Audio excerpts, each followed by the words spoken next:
For more on this story, we can bring in Simon Potter, Professor of Modern History at the University of Bristol. Good afternoon. Thank you very much for joining us here on France 24. Now, Australia's former Prime Minister Malcolm Turnbull says Rupert Murdoch has left behind a legacy of division, adding he's done enormous damage to the democratic world. Is that a fair assessment?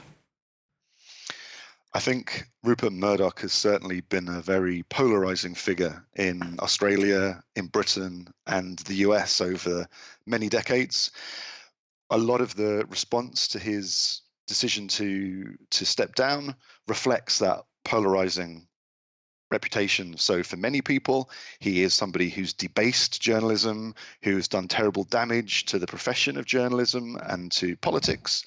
To others, he's an extremely successful entrepreneur who's modernized journalism in many different countries and who has in some ways sustained print journalism and kept it alive and relevant for the last 10 years. So he's got a very mixed legacy, I would say. I understand some may think he's a visionary, but some, under his watch, some of the publications use dubious methods to get stories. So Murdoch has, ever since the 1960s, really been accused of using sensationalism, sex, journalistically dubious ethical practices. In the UK, the whole scandal over phone hacking, which your report mentioned, leading to the closing down of the News of the World, which was one of the most popular and important popular papers in Britain. These methods have been widely attacked, and the legal settlement in the US, I think, again reflects quite how wrong journalists under Murdoch's leadership have got it in some of those key cases.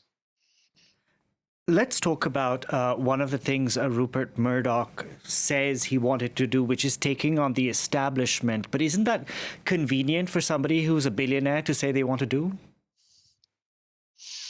Certainly. So in Britain, the editor of another newspaper, The Telegraph, a man called Max Hastings, he once wrote that effectively newspaper proprietors, they want to make money and they want to make the world safe for people with money.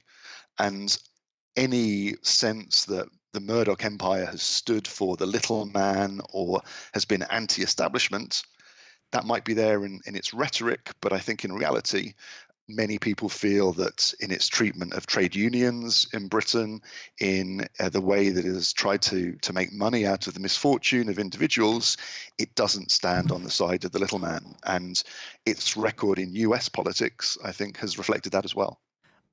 How is it possible that Rupert Murdoch, under his whole vast umbrella of media organizations which he looked after, there is Fox News, there the Sun, media outlets that push conspiracy theories, etc., what have you, but at the same time you also have reputable organizations like the Wall Street Journal. So it's a very complex business empire. Some of the commercial decisions that Murdoch has made have been very good. Some of them have been very bad. It's very hard to see what the short-term business decisions are between some of the strategies that it adopts. But in the long term, some of its elite publications have generated a profit and are still quite valuable today, as is a newspaper like The Sun. So I think in business terms, we'd want to see that as a portfolio of investments. But in terms of politics, I think all these different outlets, which generally people don't read, they don't read The Sun and The Times. Indeed. I want to jump in there because Rupert Murdoch is 92 years old. He sort of signaled he will be around because he's chairman emeritus. His son is 52 years old. That's a significant age difference. Will the son be more centrist than his father? It's hard to tell because I think Lachlan has been marginalized for some years before being brought back into the inner circle. As a result, a lot of pundits are speculating on his politics. They assume that he's to the right as well, particularly in US and Australian politics. The power that he will have whether he will have that same power as an individual dominating the organization that Rupert Murdoch has, again, that's up for question. Will he rather be part of a team that is running the empire on very different lines? I think what's very clear is Rupert Murdoch was perhaps the last great newspaper magnate. His life, his love was newspapers. Lachlan is a different generation, and whether newspapers will be so important to the Murdoch media empire going forward is a big question. In the digital age, Simon Potter, we're going to have to leave it there. Thank you very much for joining us on the program today. Thank you.